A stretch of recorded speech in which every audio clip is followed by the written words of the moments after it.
यह कहानी एक ऐसी लड़की की है जिसकी शादी 14 साल की उम्र में हुई थी, जिसे यह पता नहीं था कि उसके साथ रेप हुआ है या सुहागरात मनी है। शोभा करण फूल ले आया है, जाओ उसे सुहाग के कमरे में सजा दो। जी मम्मी जी।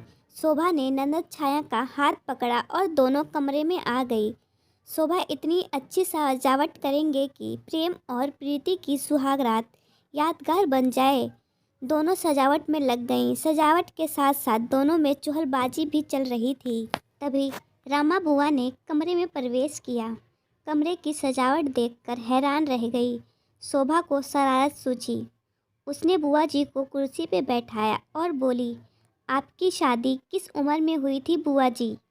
14 साल की थी तब मेरी शादी हुई थी। अच्छा, शादी का मतलब जानती थी आप तब? अरे नहीं, हमारे वक्त तो 8-10 साल के लड़का लड़कियां इकट्ठे खेलते थे और नंग धड़ंग घूमते थे। जो भी कोई कच्छा पहन लेता उसे बेशरम कहकर चिढ़ाते थे। 14 साल की हुई तो तेरे दादाजी ने मेरी शादी करा दी। शादी का मतलब मेरे लिए नए कपड़े, चूड़ियाँ, गहने ही था।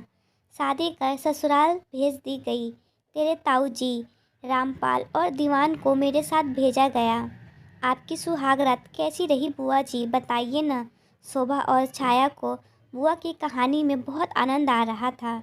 हमारे टाइम तो सुहागरात शर्म की बात होती थी। घर के किसी कोठरी में एक चारपाई डाल दी जाती थी। सबके सोने के बाद ही लड़का उस कमरे में जा पाता था। आपकी सुहागरात कैसे मनी बुआ जी? सुहागरात भी होती है, मुझे तो तब पता ही नहीं था। रात होने पर मेरी जेठानियाँ मुझे एक कोठरी में ले गई और खाट पर बैठाते हुए कहा, तुझे यहीं सोना है।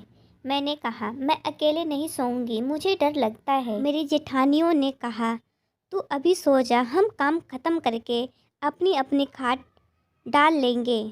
मुझे लेटते ही नींद आ गई। तेरे फूफा जी अंदर आए और आते ही मुझ पर टूट पड़े। बिना कुछ बोले बुआ जी। तब बोलना बालना नहीं होता था। लड़कों को सुबह अपने दोस्तों में अपनी मर्दानगी के किस्से सुनाने होते थे। फिर क्या हुआ बुआ जी? इतनी कम उम्र में वह सब तो कहाँ हो पाता है। पति पत्नी के बीच कुछ होता है, मुझे यह किसी ने नहीं बताया था। और मैं चीखने चिल्लाने लगी। मैं ज़ोर ज़ोर से चीख रही थी, भाई रामपाल आजा, बचा ले मुझे, आकर बचा ले मुझे। फिर तेरे फूफा जी को गुस्सा आया और उन्होंने एक ज़ोरदार थप्पड़ मेरे गाल पर जड़ दिया। तेरे फूफा जी उस समय 20-22 के एक हट्टे कट्टे गबरू जवान थे।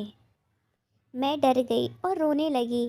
फिर उन्होंने अपनी सुहागरात मना ली। उसके बाद क्या हुआ बुआ जी? शोभा और छाया की उत्सुकता अब चरम सीमा पर थी। अगले दिन मैं रामपाल भाई के साथ अपने मायके वापस आ गई। उन दिनों शादी के 1.5 साल बाद गौना होता था। घर आते ही मैंने खाट ले ली। सारा दिन खाट पर मुंह छुपाए पड़ी रहती थी।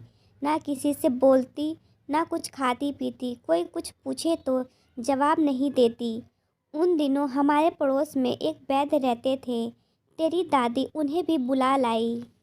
वह जड़ी बूटी से मेरा इलाज करने लगे, परंतु कोई फर्क नहीं पड़ रहा था। मेरी वही हालत थी। दोनों सजावट का काम छोड़कर बैठ गई और कहने लगी, क्या हुआ था आपको बुआ जी? कुछ नहीं बेटा, मुझे पति पत्नी के रिश्ते का तो पता ही नहीं था और मैंने सोचा कि मेरी बेइज्जती हो गई।